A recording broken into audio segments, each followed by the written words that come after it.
할렐루야. 새해 첫 주일을 맞았습니다. 올해 더욱 행복한 시간으로 채워가시길 축원합니다.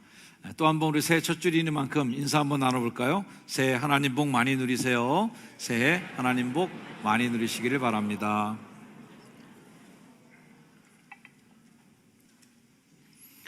흔히 선진국, 후진국을 구별하는 것 중에 가장 중요한 척도가 이제 GDP, 국민들이 얼마나 소득을 누리고 사느냐에 대한 것으로 보는데, 사실 그것만으로 선진국, 후진국이 구별되지는 않습니다.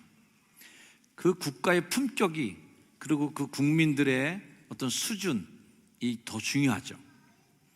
그 말은 곧 그 나라의 국민, 그 나라의 정부의 관심과 초점이 어느 곳에 더 집중되어 있느냐가 더 중요한 것입니다. 적어도 선진국이라고 불리우려면 그 사회의 가장 중요한 척도가 약자들, 장애인들, 그리고 사회적으로 여러 힘을 갖지 못하는 그러한 힘없는 소수자들을 보호해주고 그들이 인간다운 삶을 누릴 수 있도록 배려해주고 있는가가 선진국이냐 아니냐를 결정하게 될 겁니다.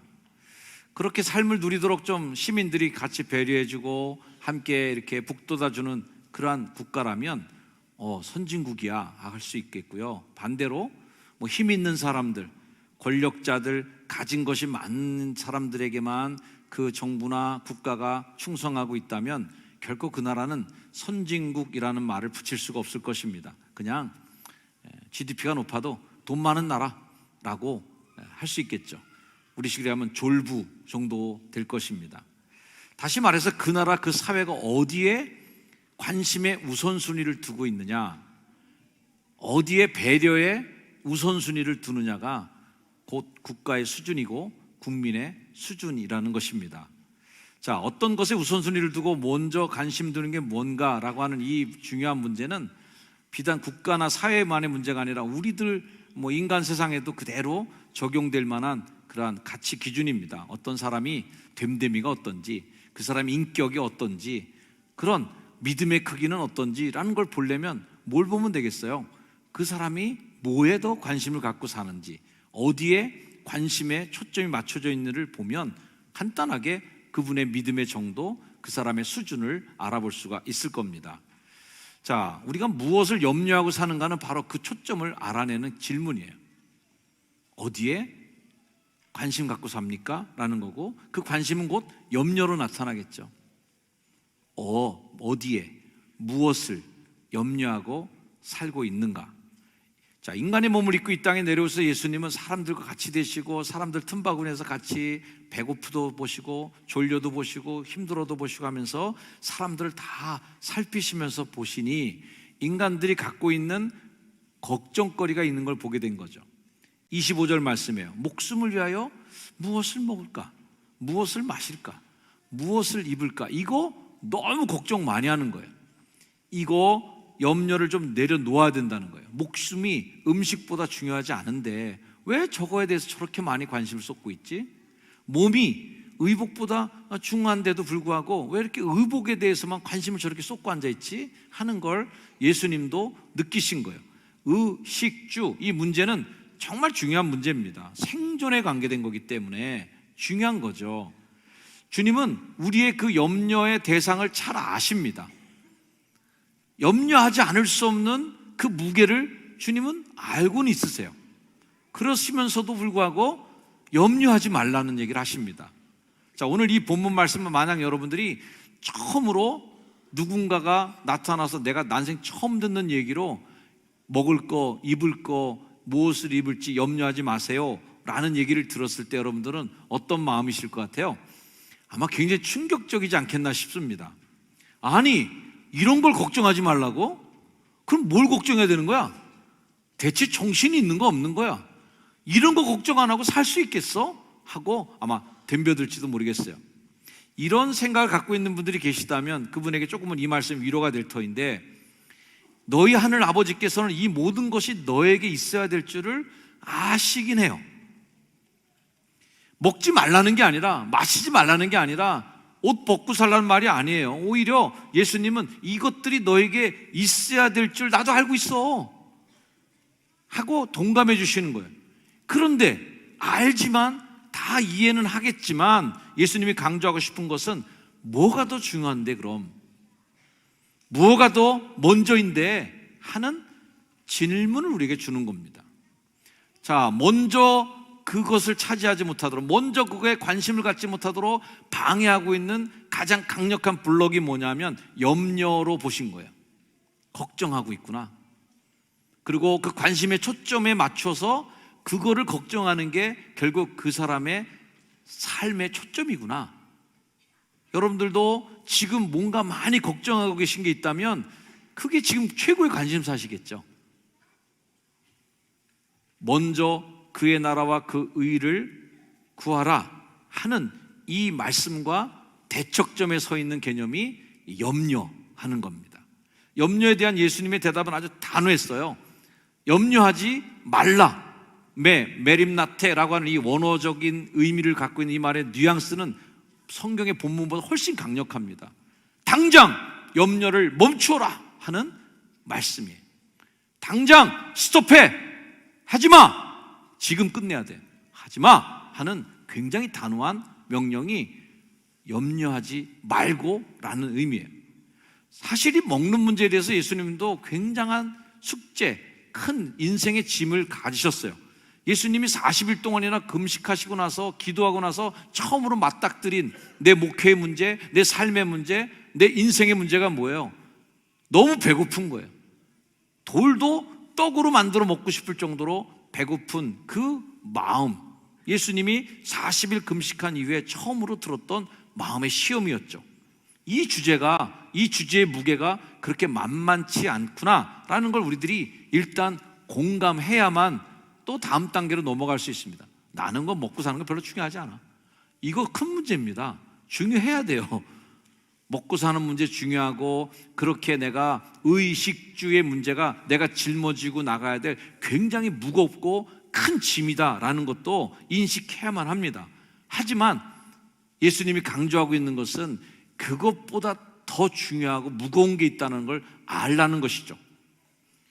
40일 기도 후에 얻은 결론은 사람이 떡으로만 사는 게 아니구나 하는 걸 예수님이 깨닫게 됩니다. 하나님 입에서 나오는 말씀으로 사는구나 하는 더 가치 있는 것을 더 중요하게 여기는 마음으로 그 금식 기도를 마치시는 거죠. 저는 여러분들에게 권면하고 싶은 말씀이 이거예요. 염려 때문에 놓치지 말라는 겁니다. 자, 따라합시다. 염려 때문에 놓치지 말라. 옆에 분에게 인사해 주세요. 염려 때문에 놓치지 마세요. 염려 때문에 놓치지 말아야 돼요. 자, 예수님이 염려하지 마세요라는 이 설교를 하고 계실 때 그 설교를 듣는 분들은 아이러니하게도 염려해야만 먹고 사는 분들이었어요.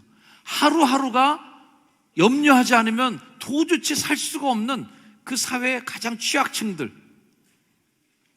예수님을 따라다녔던 분들이 뭐 고위 관력급이나 큰 재벌들이나 먹고 사는 문제에서 아무 걱정이 없는 그렇게 훌륭한 그렇게 분들이 그 밑에 앉아서 설교 듣고 있지 않았거든요.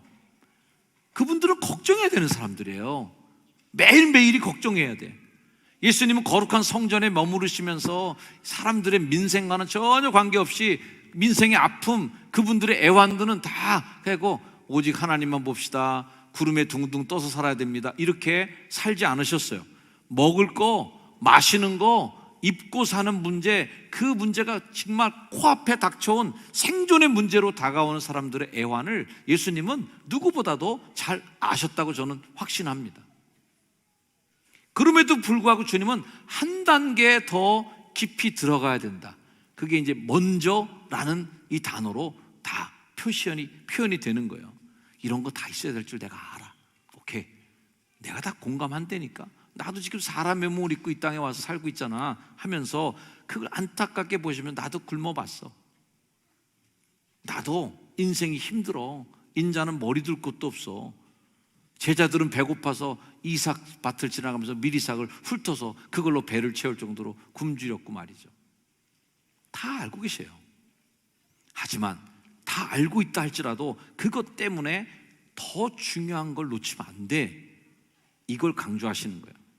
사랑하는 성도 여러분, 여기 서 있는 정현수 목사도 알 건 알아요.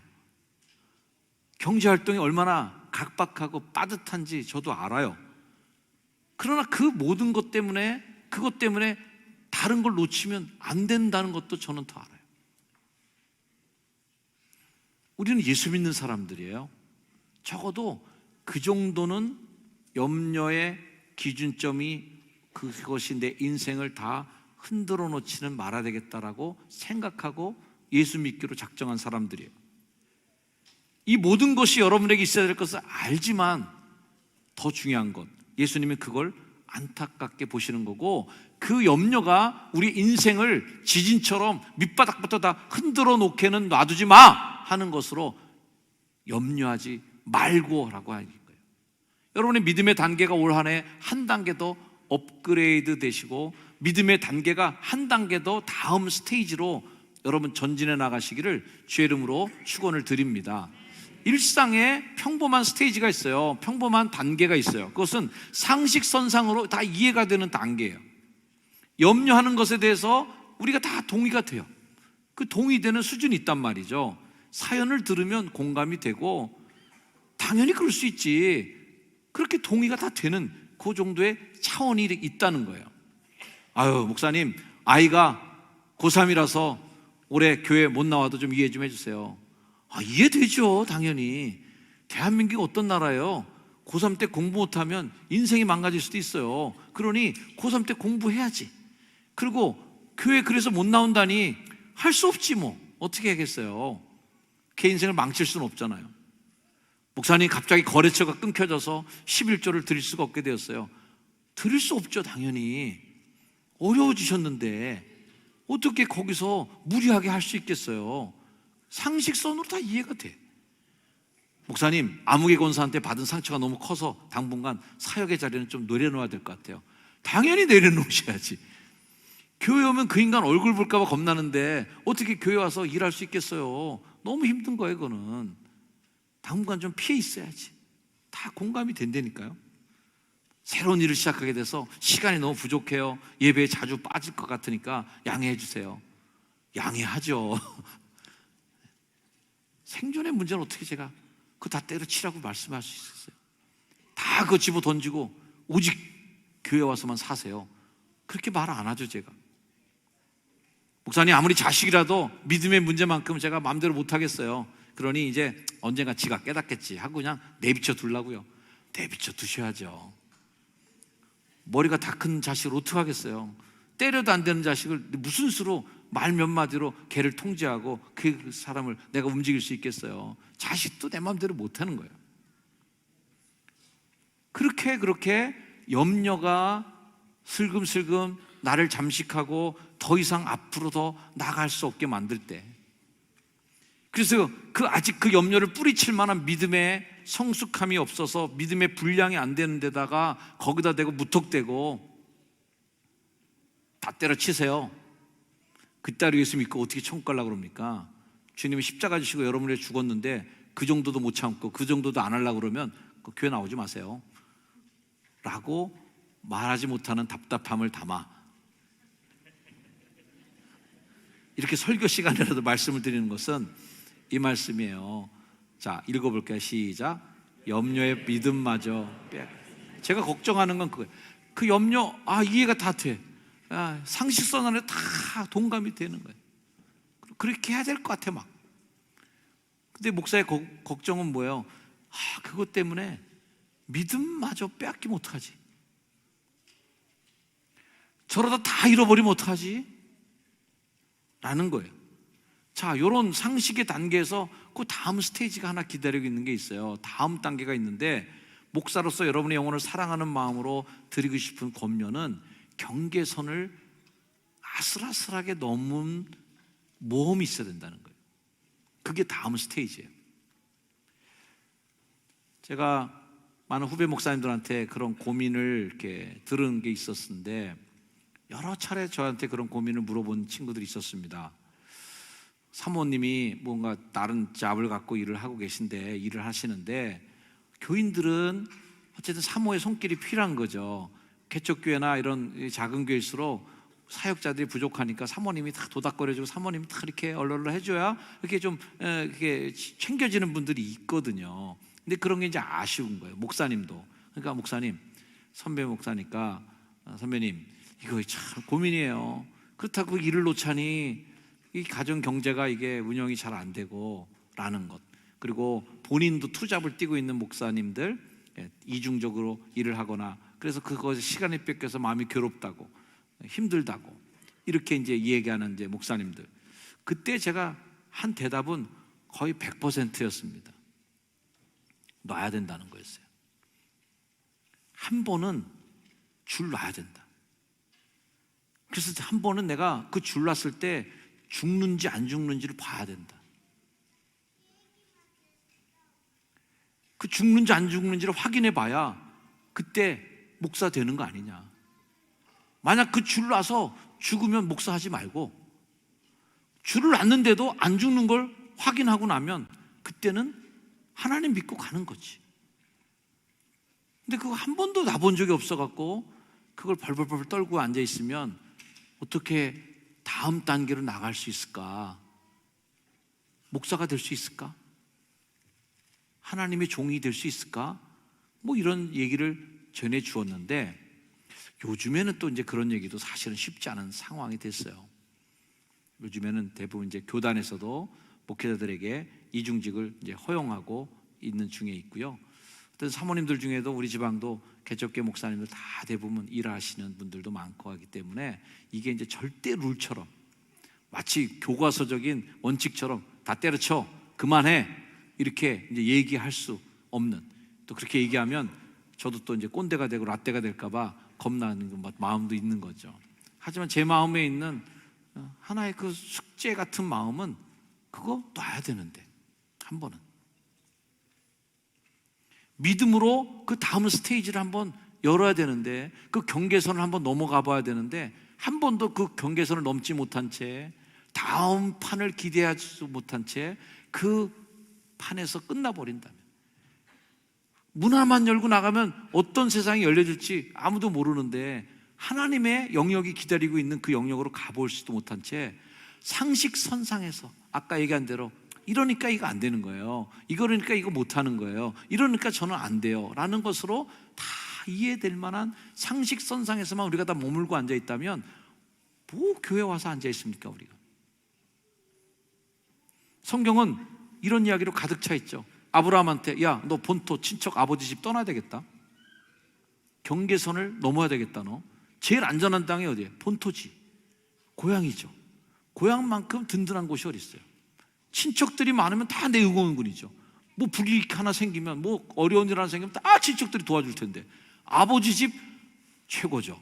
유산은 다 내 거, 아버지 건 다 내 거야. 뭐 이런 식으로 지금 살아가고 있는 그걸 다 버리고 떠나라고 그러니까 어우 이거는 정말 죽으라는 얘기인가 싶을 정도의 그 떠남이 있는 거예요. 그러나 그 떠남이 경계선을 통과해서 나갈 때 민족의 조상, 복의 조상이 되는 아브라함이 된 거죠.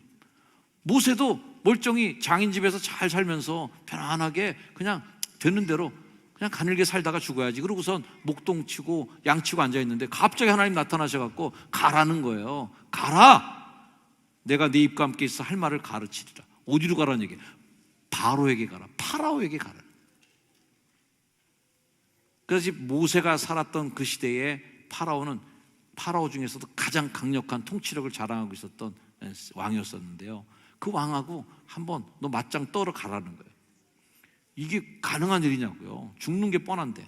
그러니까 안 가겠다고 계속 뭐 말도 못 하겠고요. 저는 아무도 안 믿을 거예요. 뭐 여러 가지 얘기하는 거예요. 그러나 하나님께서 가라! 내가 너 할 말 가르쳐 주면 되잖아. 그래서 할 수 없이 밀려가는 거죠.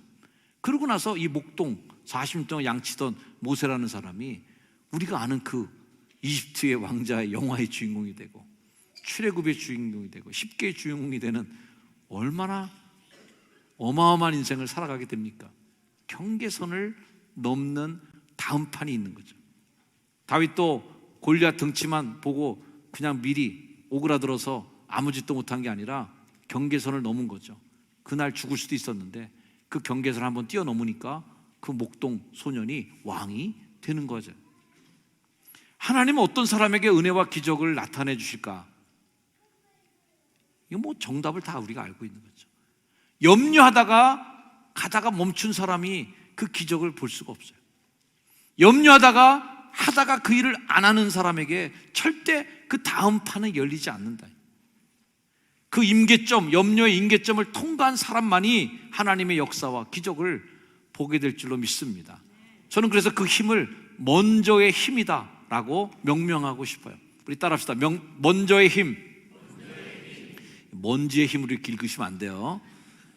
먼저의 힘이라고 읽어주시기 바랍니다. 다시 한번, 먼저의 힘. 하나님의 기적을 볼 수 있는 힘이 무슨 힘이에요? 기적 같은 삶으로 나를 끌어가는 그 힘이 무슨 힘이에요? 먼저의 힘이에요. 시간이 없더라도, 그럴 형편이 아닐 때라도 먼저 눈 질끈 감고 올 한 해 예배 시간을 확보하셔야 됩니다. 먼저 배정하셔야 돼요. 이 먼저의 기적이 여러분을 어떻게 만들어 가실지에 대해서 한번 도전해 보시기를 주의 이름으로 축원을 드립니다. 재정이 어려워도 하나님의 것을 하나님께 드리는 믿음의 결단으로 먼저 11조를 떼는 거예요. 하나님께서 내게 맡겨주신 이 재정을 하나님의 입장에서 올바르게 쓰고 있다는 걸 보여주시는 거예요.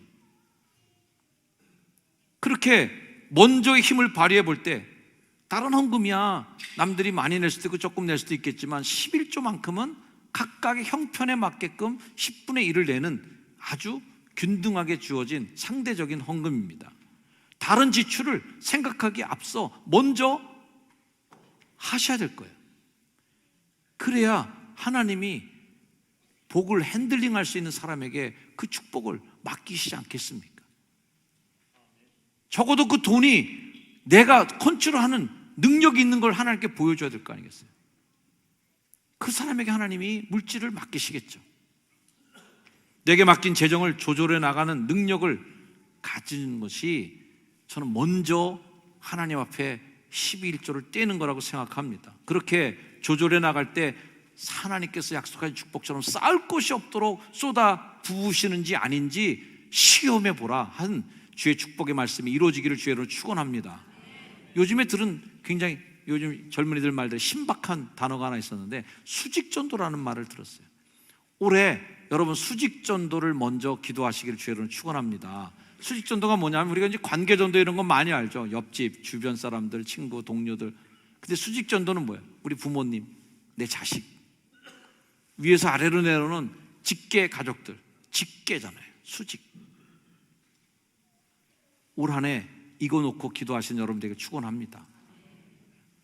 먼저 그들을 위해 기도하고 먼저 그들을 놓고 간절한 마음으로 하나님께 메어 달리는, 그렇게 기도할 때에 하나님이 응답의 열매도 주실 줄로 믿습니다.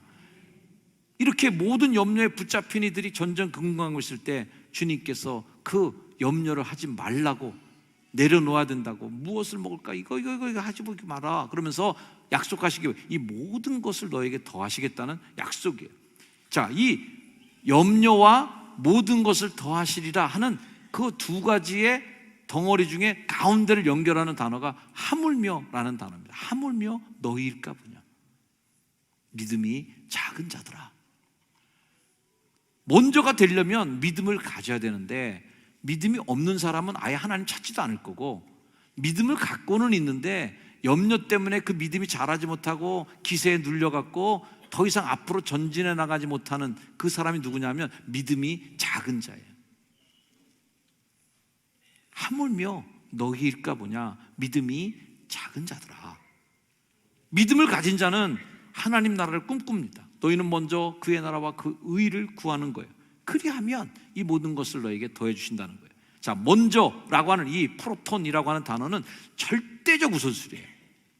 이게 먼저 안 되면 다른 게 절대로 안 되는 게 그 먼저예요. 자, 우리가 카페 갈까? 오늘 휴가를 가볼까? 어디 좋은 데 여행 가볼까? 그럴 때 여러분들이 제일 먼저 해야 될 일이 뭐예요? 나가서 자동차에 시동 거셔야 되잖아요. 시동은 안 걸고 오늘 좋은 카페 갈 거야, 오늘 멋있는 식당 갈 거야, 좋은 휴양지로 갈 거야, 먼저 시동 거셔요. 이게 절대적으로 필요한 거죠. 시동도 안 걸고 갈 수는 없어요. 먼저라고 하는 이 말은 먼저 여러분의 인생에 시동을 거는 거예요. 이거 먼저 걸어놓고 그 다음에 외곽순환 도로를 탈지, 영동을 탈지, 경부를 탈지 그때 가서 결정해야 돼. 시작도 안 했는데 뭘 어떻게 하겠다는 거예요? 라는 거죠. 먼저 그의 의를 구하라 할 때 구하라는 고민하며 찾아가라는 겁니다. 생각하고 찾아가는 거예요. 사랑하는 성도 여러분, 여전히 올 2024년에도 염려가 여러분들을 환영하고 기다리고 있습니다. 오늘 첫 주일에 예배를 드리는 여러분들도 아마 염려의 품속에 푸근하게 묻혀있는 분들도 많이 계시라고 생각합니다. 올해 어떻게 하지? 2024년도 어떻게 하지 이거? 정말 큰일이다. 올 한해 살아갈 일이 깜깜하다. 막막하네. 염려에 푹 잠겨 오신 분도 계실 거예요. 올해도 매일매일 염려라고 하는 퇴적물들이 시간의 파도를 타고 여러분의 발 앞에 쌓여 나갈 것입니다. 그 상황을 넘어서는 힘, 주님보다 앞서는 것이 없도록 치워내는 그 힘, 먼저의 힘이 여러분의 삶에 부어지기를 주의 이름으로 축원합니다. 결단하셔야 된다.